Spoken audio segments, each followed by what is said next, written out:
Meditação 3 do livro Como se tornar sobrenatural, recondicione o seu corpo a uma nova mente.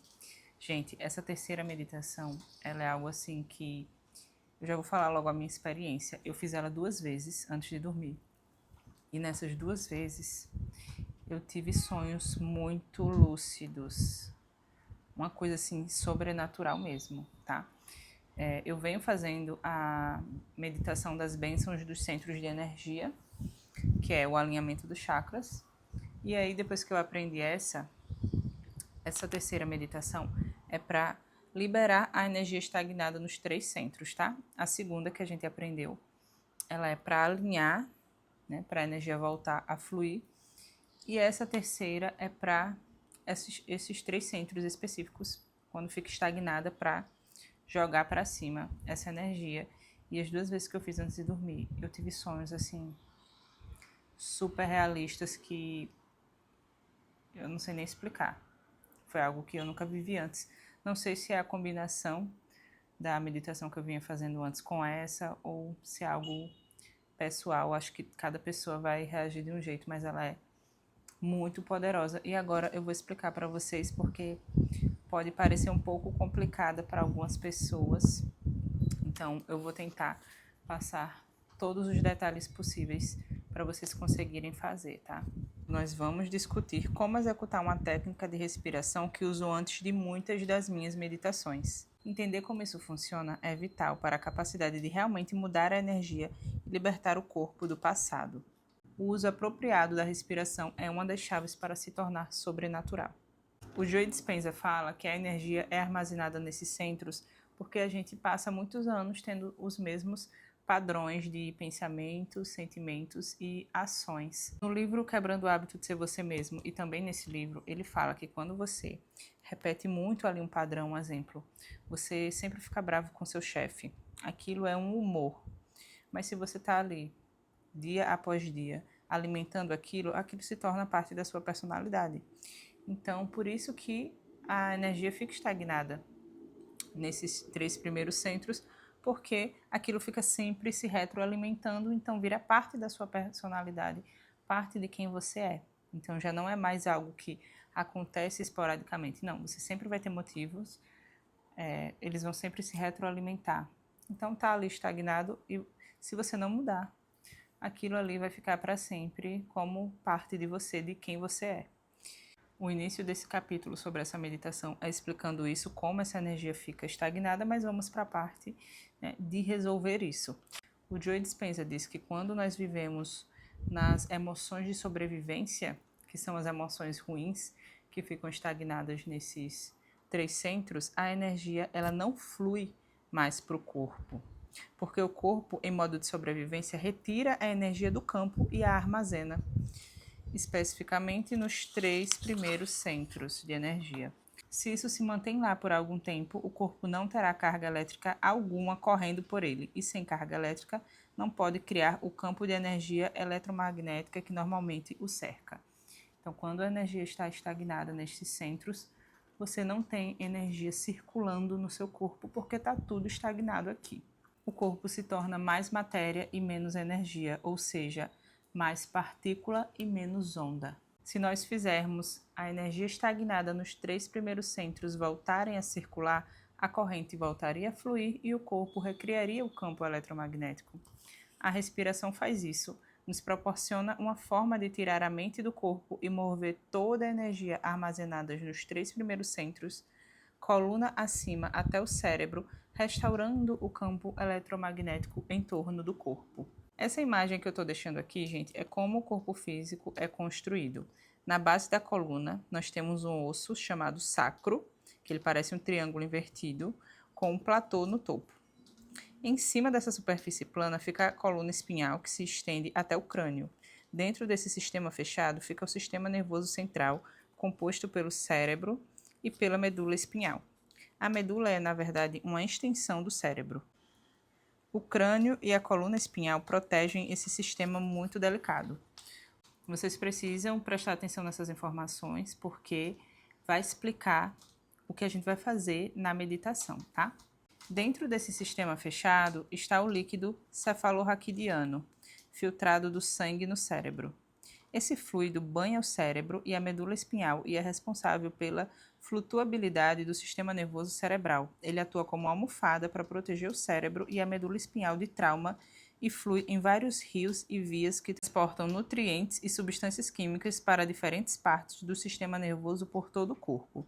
Por sua natureza, esse fluido age como um condutor para intensificar as descargas elétricas do sistema nervoso. Agora vamos voltar para o sacro, que é aquele triângulo invertido. Cada vez que você inspira, o sacro flexiona ligeiramente para trás.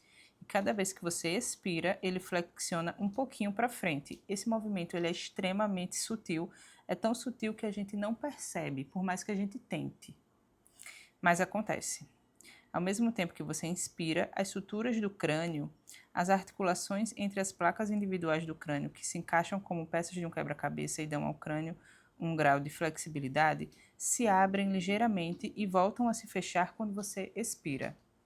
Aqui também é um movimento extremamente sutil que você não consegue sentir. O movimento do sacro para frente e para trás quando você respira lentamente, bem como abrir e fechar das suturas do crânio, propagam uma onda de fluidos dentro desse sistema fechado e bombeiam o líquido cefalorraquidiano lentamente, coluna acima, até o cérebro. Se você marcasse uma molécula do líquido cefalorraquidiano e a seguisse da base da coluna até o cérebro, depois de volta ao sacro, veria que ela leva 12 horas para fazer o circuito completo. Em resumo, você enxágua o cérebro 2 vezes por dia. Essa imagem que eu estou deixando aqui, ela é do livro, tá? E vocês podem perceber pelas setinhas, a primeira está mostrando o líquido descendo, tá? As setinhas para baixo e o movimento do sacro para fora. E depois a setinha, o segundo, as setinhas para cima, o líquido subindo, o movimento do sacro para dentro, tá? Na primeira imagem, vocês podem ver as placas do crânio estão mais afastadas. Na segunda, elas estão todas fechadas, tá? Isso acontece 2 vezes por dia no nosso corpo e é muito sutil que a gente não percebe, mas acontece sempre que nós estamos inspirando e expirando. Pense no que aconteceria se você contraísse os músculos intrínsecos do períneo e os travasse, depois com eles ainda travados, contraísse os músculos da região inferior do abdômen e os travasse e depois fizesse o mesmo com os músculos da parte superior do abdômen. Se continuasse contraindo e travando os músculos nos 3 primeiros centros de energia pela contração dos músculos do core, o fluido do sistema nervoso central se moveria para cima, como nessa figura que eu estou deixando aqui, tá? Agora imagine se você colocasse a sua atenção no topo da cabeça. Onde você coloca a sua atenção é onde você coloca a sua energia. Portanto, se colocasse a atenção no topo da cabeça, este se tornaria o alvo para a energia em movimento. Agora, pense em inspirar pelo nariz uma vez, em ritmo lento e regular, e ao mesmo tempo contrair e manter contraído os músculos do períneo, depois da região inferior do abdômen e depois do abdômen superior. O tempo todo acompanhando a respiração coluna acima, através do peito, garganta e cérebro até o topo da cabeça. Imagine-se que ao chegar ao topo da cabeça, você prendesse a respiração e continuasse contraindo. Você estaria empurrando o líquido para cima em direção ao cérebro. É isso que a gente vai fazer na meditação, tá? A gente vai contrair essas três musculaturas. A gente vai fazer a contração dos 3 centros de energia enquanto a gente puxa o ar, né? Imaginando como se fosse um canudo. Sabe um canudo, você puxando o líquido, você vai puxar o ar da base da coluna até esse centro de energia daqui de cima, tá? Até durante a meditação, eu vou pedir para vocês tocarem com a unha aqui em cima, para vocês sentirem. E na hora que for puxar o ar, você vai puxar com a intenção de segurar o ar aqui e contraindo aqui ao mesmo tempo. O líquido cefalorraquidiano é composto por moléculas carregadas. Quando você acelera moléculas carregadas coluna acima, produz um campo de indutância que se move na direção das moléculas carregadas. Quando esse campo é criado para a aceleração do líquido cefalorraquidiano coluna acima, ele leva a energia armazenada dos 3 primeiros centros de volta ao cérebro. Quando há uma corrente fluindo da base da coluna até o cérebro, o corpo fica parecido com um ímã e é criado um campo touro eletromagnético. conforme essas imagens que eu tô deixando aí, tá, gente? Quando a gente faz essa respiração junto com essa contração, a energia que estava armazenada nos 3 primeiros centros vai direto para o nosso 7º centro de energia, tá? Que joga a energia de volta para o nosso corpo e a gente fica com esse campo maravilhoso aí, fazendo tudo fluir. O campo de energia eletromagnética que você criou é um campo tridimensional. Quando ele se move, a energia cria um campo de torção ou um campo touro. Agora que você entendeu, ao executar essa técnica de respiração, você começa a movimentar de modo muito significativo toda a energia armazenada. E se você fizer essa técnica corretamente por vezes suficientes, vai acordar um dragão adormecido. Quando essa energia é ativada, o sistema nervoso simpático é acionado e a energia começa a se mover dos 3 centros de energia na parte inferior do corpo para o cérebro, ou seja, quando ele se move daqui para cima, ele vai passar pelo coração, pela garganta, ele vai passar por todos os chakras, os centros de energia, que eles não conseguiam passar por estar estagnados. Quando a energia antes armazenada no corpo entra no cérebro, o cérebro produz padrões de ondas gama.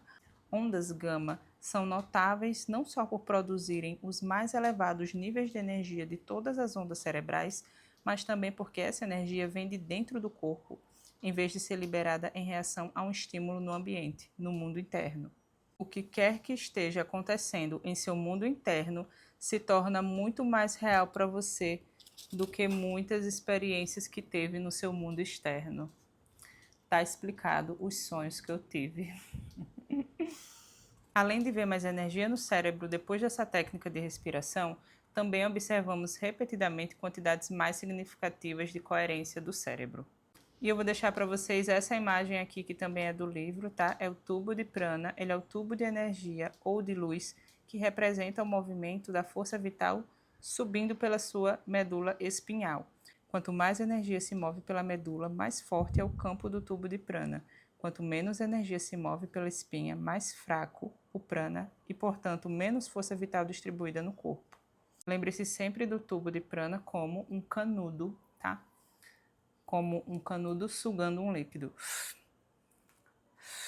Tá sempre puxando de baixo para cima, fazendo sempre essa energia se mover pela sua medula espinhal, porque quanto mais energia se move, mais forte esse campo será e menos estagnada ficarão aqui as energias e menos matéria você será. Existe um tubo de energia ou luz chamado prana que acompanha sua coluna vertebral. Não é uma estrutura física, mas ela é energética. Quanto mais energia se move, mais energia é criada como luz nesse tubo. E quanto mais energia é criada nesse tubo, mais energia se move na coluna e maior é a expressão de vida. Mover a energia armazenada, a energia acumulada por anos e anos, talvez décadas, exige um ato de intenção e vontade. Para evoluir emoções limitantes de sobrevivência, assim como o alquimista que transforma metais comuns, como o chumbo, em ouro, você pega emoções autolimitadoras e as transforma em emoções elevadas.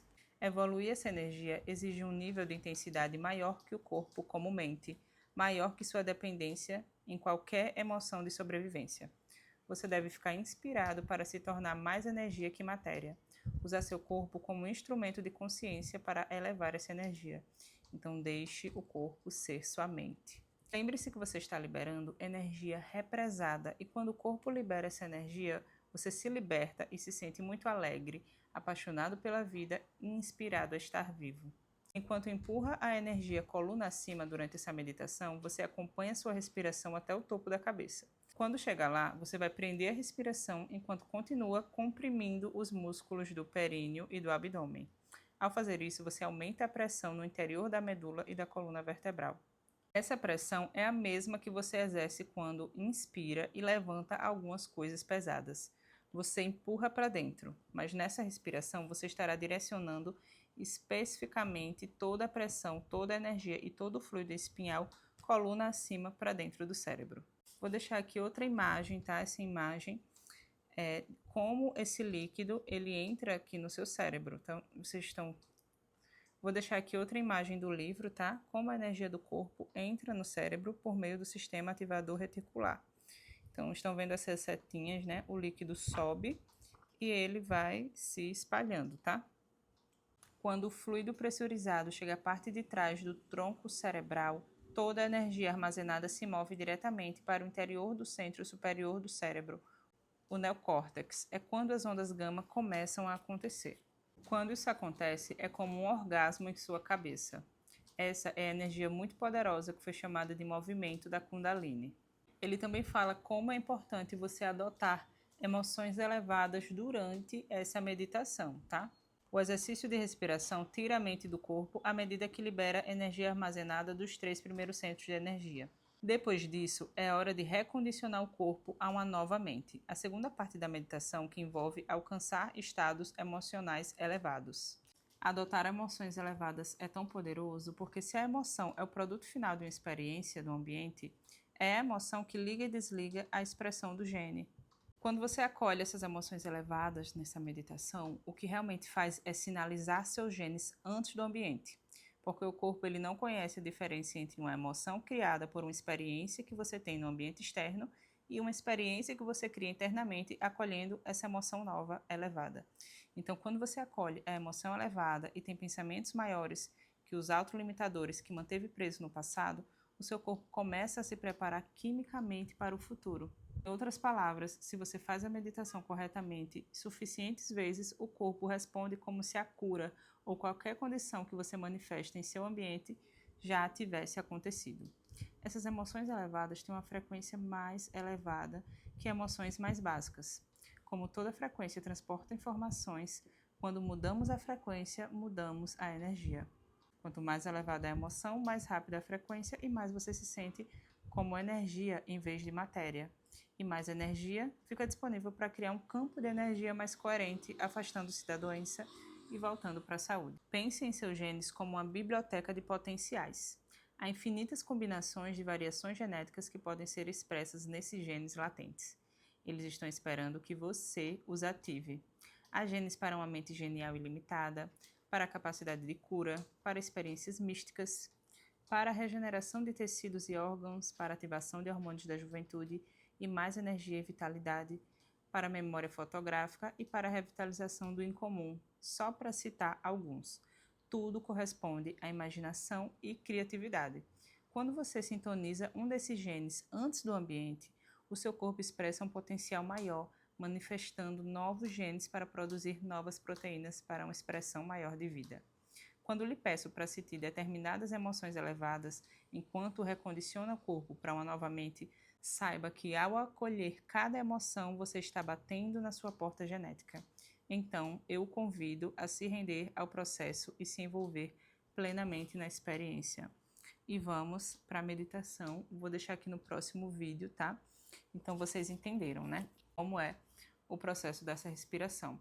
Nós vamos contrair a pelvis, depois contrair a musculatura de baixo do abdômen e depois contrair a musculatura de cima do abdômen.